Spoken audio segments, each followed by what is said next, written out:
during the slave trade time, this business was legal before it was abolished by British. So when it was legal, it means if you find any door with a chain, it means the family living in the house were involved in slave trade. So you can always ask to buy slaves from that house or from that family. But if the door has no symbol of a chain, it means this family is not involved. So this is the chain? Yeah, that is the chain. Guys, look at that. Perfect shots. No, so perfect and looks so real, unreal, that is.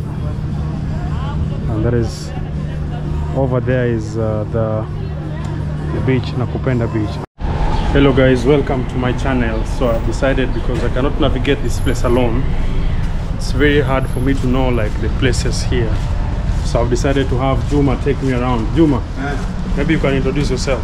Yeah, my name is Juma. Yes. I'm a Stone Town guide. Yes. So I show the clients around. Yes. About historical and about when were the Arabs here and when were the Portuguese here, and also when were the Sultans here. Sultans. Yeah, Sultans. Aha. Yeah. So how big is this place? This place is not that much bigger, but it contains 1.5 million people. 1.5 million people here in Stone Town. Yeah. People who live here. People who live here, they are mixed people. They are different religion and different culture. They are Muslims, which is about 75%, and they are Christians, which is about 20%. Like Indians, which is about 10%. So where are we going right now? We come here to have a look at this building where the former slave trader used to live. The former slave trader. Ah, they used to live here. Yeah, this guy was a notorious guy because when slave trade was abolished, but he was still doing it after dark. Yeah, his name is Tip Tip. That's a nickname, but his original name was called Said bin Majebi. Said bin Majebi. Majebi. Yeah, as it's written over there. That is the original name of this guy. Yeah. So he died in 1905, and he was buried nearby. Okay. The grave is just next. This is when he was buried. Okay. Yeah. And this. So I want us to move fast because we have a lot to cover. Yeah. Of course. Yes. I haven't finished yet. And also we are going to see different types of doors. Such kind of door, which is made from the teak wood.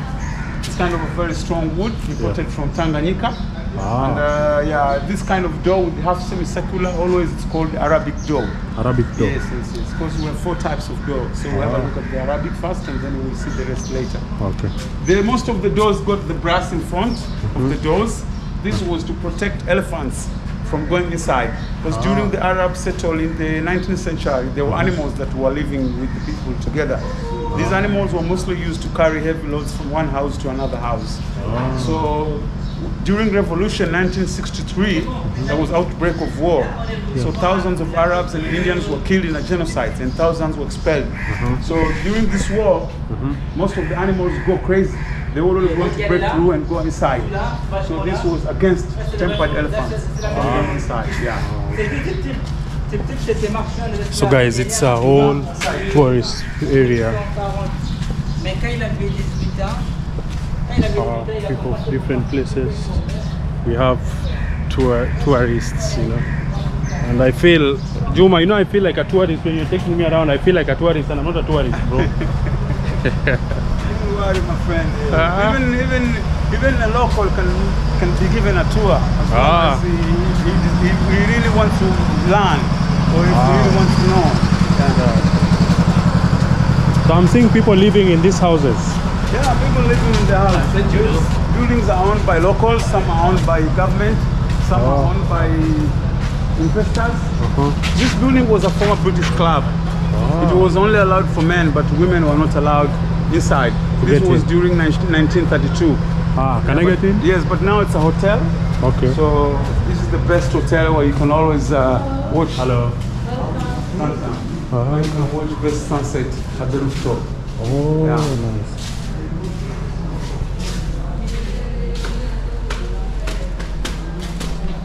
Guys, it's getting dark. Yeah, that's me there.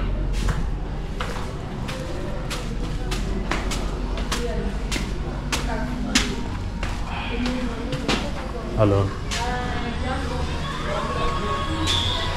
Hiyo picha ya wakati ilikuwa hiyo former British club. Oh, okay.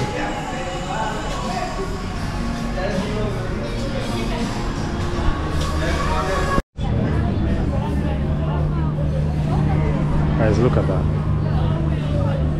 Perfect shots. No, so perfect and looks so real, unreal. That is. And that is over there is the beach, Nakupenda beach. Ah, let's go. So guys, welcome around. Yes. Yes, yes, Yeah, the reason why this is called Stone Town is because these buildings were made by corals that were mostly collected from the sea. Ah, yeah, that's why they're called. That's why it's called Stone Town. Yes, yes, yes. Because they were made from corals collected from the sea. Yeah. From the sea. There were British, Portuguese, and sultans here. Okay. All these people came here for trade. For trade? Yes, yes. That was the reason of these people come here. So they used to fight each other so that they could settle here. And they all left Zanzibar, but they left the impression here in Zanzibar. Okay. So we have British expressions, we have Portuguese impressions, and also we do have Sultan's impressions here. Okay. But this town was really made by Arabs from Oman.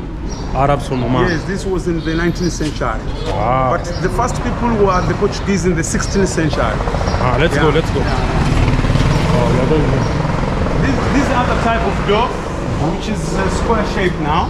So this one we call it Zanzibar door. Okay. That was Arab. Okay. This is it's made from the jackfruit wood, which is black. Okay. Yeah.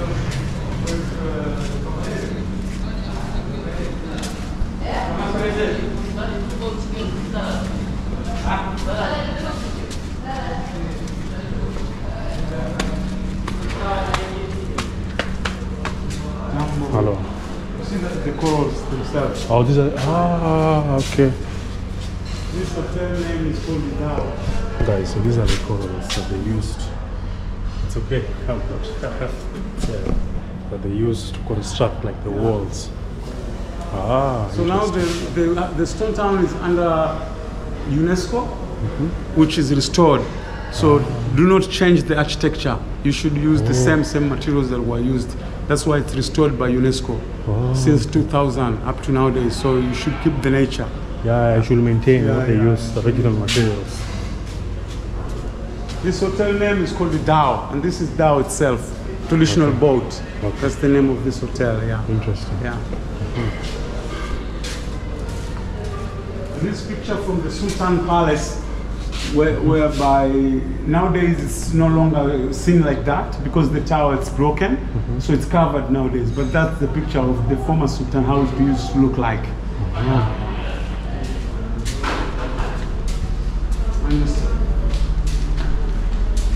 Hello.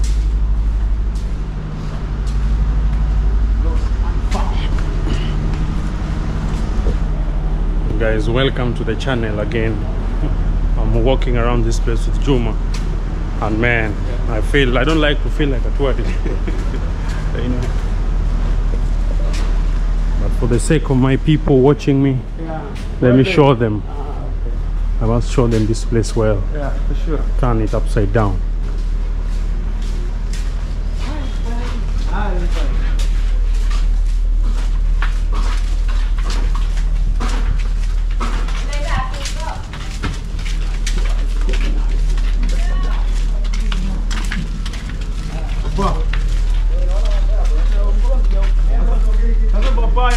Nipite au nsipite njia hii? Nsipite. So this street is called Bagani Street. It's typical Indian name. Okay. Yeah, because also Indians they take part of Zanzibar as well. It's like one of the percentage of the people living in the island. The Indians? Yeah, the Indians, yeah. Some were originally born here because of the intermarriage and influence. Yeah. This is the other type of door. It's Zanzibar style, but it's made from mahogany wood. Mahogany is brown wood always. Yeah. And it has a symbol of a chain at the edge. You see the chain? Yeah. That means during the slave trade time, this business was legal before it was abolished by British. So when it was legal, it means if you find any door with a chain, it means the family living in the house were involved in slave trade. So you can always ask to buy slaves from that house or from that family. But if the door has no symbol of a chain, it means this family is not involved. So this is the chain? Yeah, that is the chain at the end, Guys, today let me just fail at least a bit, guys. Just feel like it's a vlog, yes, but today I'm giving you a tour of this place. So you guys are VIPs. yeah, you're always VIPs too.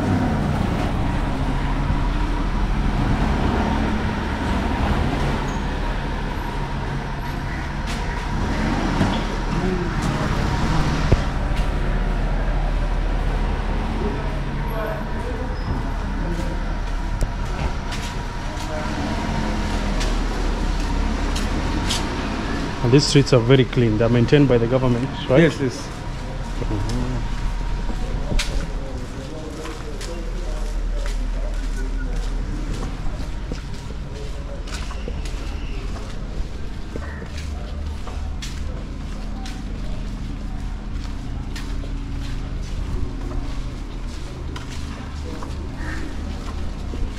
And guys, a lot of curio shops. Yeah, a lot of souvenir shops. Yeah, souvenir shops. A lot of linking homes, a lot of workshops. Yeah. Because people in Zanzibar, they are mostly doing self-business.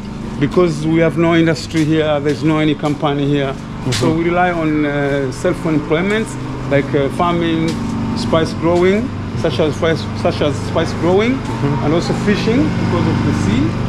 And also we do tourism as the third part of source of income to the government. Yeah. But before tourism, it was spice growing, fishing, and slave trade. But now slave trade is gone, so we have the third source of income as tourism.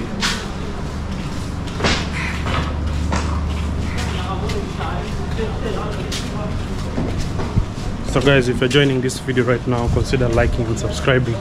I'm in Zanzibar, Stone Town. Yeah. Zanzibar Stone Town. It's a whole big place that I could not navigate alone. Because I don't know specific history of this place. So I needed a guide, like someone to take me around. So now we are at the middle of the Stone Town by the name Joe's Corner as a nickname. Or in another name, it's a meeting point where most people gather here for coffee drinking or tea every morning and every evening. And it's look like a place where people like to exchange talents of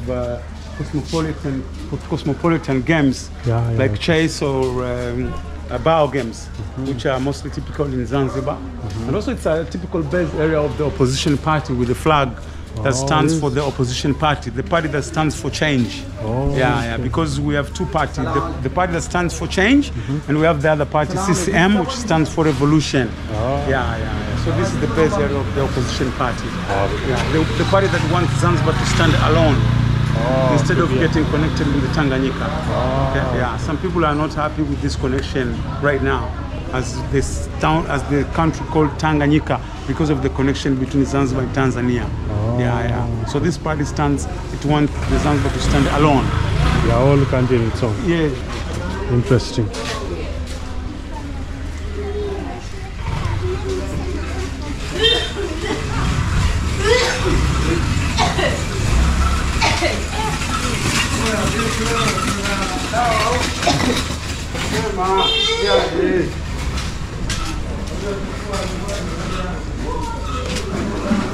So most of the doors that we have a look around, they are new ones.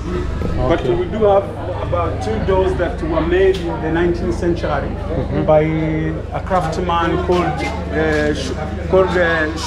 Ishmael. He was an Indian craftsman who was hired by sultans to craft most of the doors that were made in Zanzibar.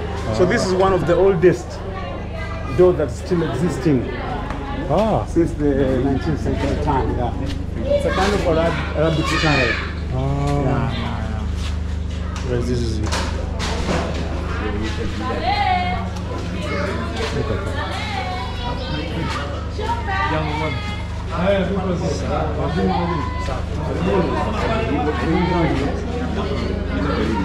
Okay. So there's a symbol of a lion head that stands for kingdom, who the Sultan ruled.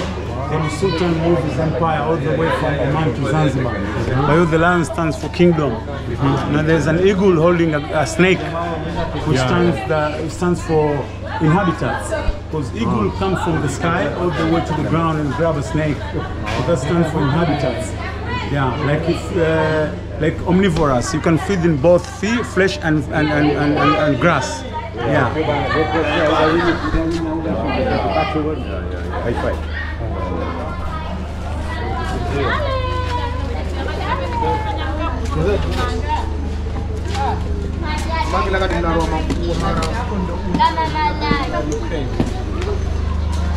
Sasa pale slave market vipi? Utaingia ama tutapita? Nje tutapita tu nje.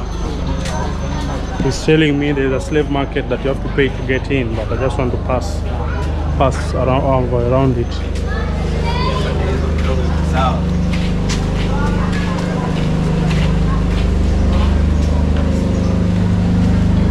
Most people go for prayer in Fridays. Yeah. Okay.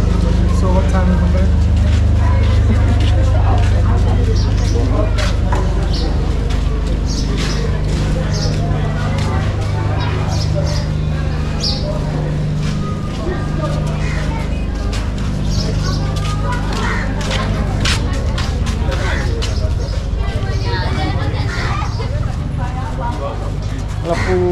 This is a Muslim school which was established in 1940, whereby Muslims go here to study how to speak Arabic, because we are originally born Swahili. Yeah, true. We are not born original Arabs, but we are born original Swahili, but we go to madrasa to learn how to speak Arabic and how to write it, and how to translate it either also. Okay? Yeah, so this is where we normally go for such kind of education. Swahili, it's a mostly spoken language along East Africa, but it's mostly spoken grammatically in Zanzibar, because this is where most of the Swahili are originally born, and this is where the Swahili language was born. Okay? Because the first woman to teach Swahili came from Zanzibar. In East Africa. So grammatically, the Swahili is spoken right here. Swahili is made of three languages. Swahili is made of Arabic language, Swahili is made of English language, and also Swahili is made of Indian language. Yeah, so all these three languages form the Swahili language. Yeah. Guys, today I'm not doing much of the speaking. Juma is. So you just get it direct from him. Yeah. Anyway, welcome to my channel, guys. I'm in Zanzibar, and this is Stone Town. A quick tour of Stone Town. Tell you its culture, the deep culture and heritage of these people, the Arabic, Muslim, and the Swahili people that occupy these places. Very beautiful. This is one of the famous restaurants. Okay. You can always get Swahili cuisine in a buffet. Yeah, it's called Lukman. It's under the baobab tree, which is the most biggest tree in Zanzibar, Stone Town, and it's only one. This kind of tree in Zanzibar. It's almost 200 years old. This one? Yeah. The fruit is useful to eat, but until it gets ripe. You can eat it when it tastes bitter, and you can eat it when it tastes sweet. Okay. It depends on how you're going to prepare it. But normally it tastes sweet after putting sugar. Yeah.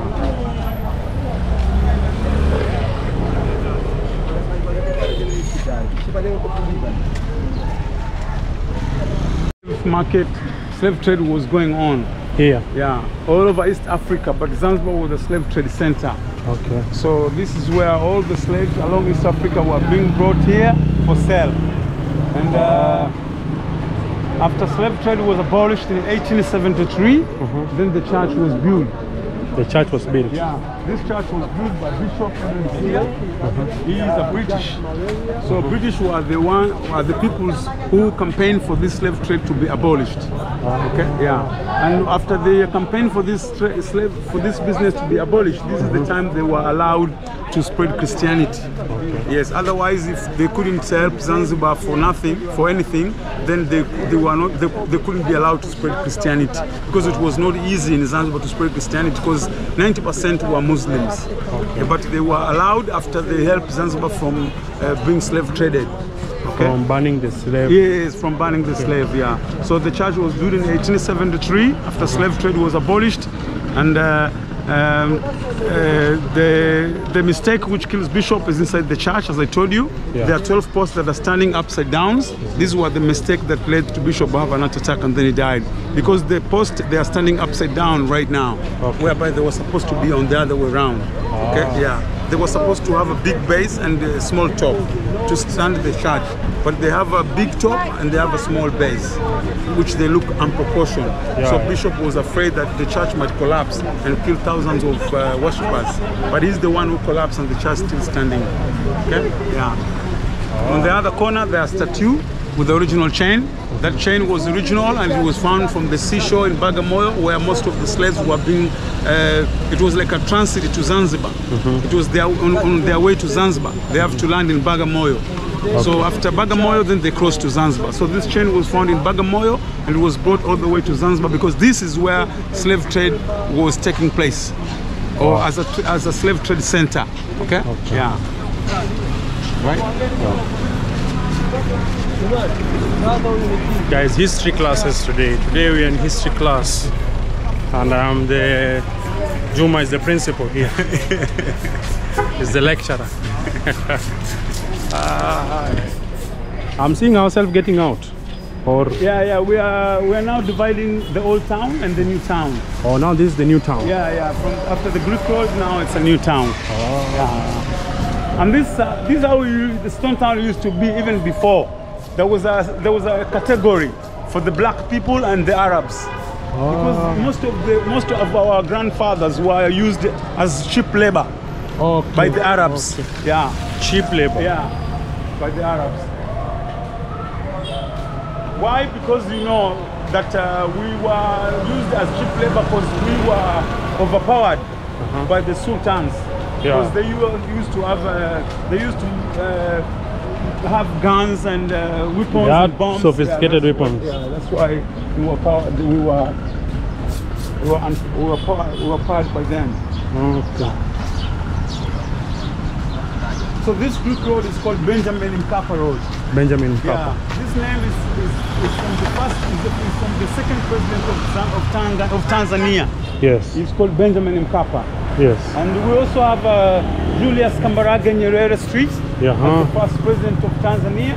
We do have Kenyatta Road, where I meet you, as the first president of Kenya. Yes. So most of the Greek roads and hospitals and schools are given these names of our African leaders to remember our freedom fighters, right?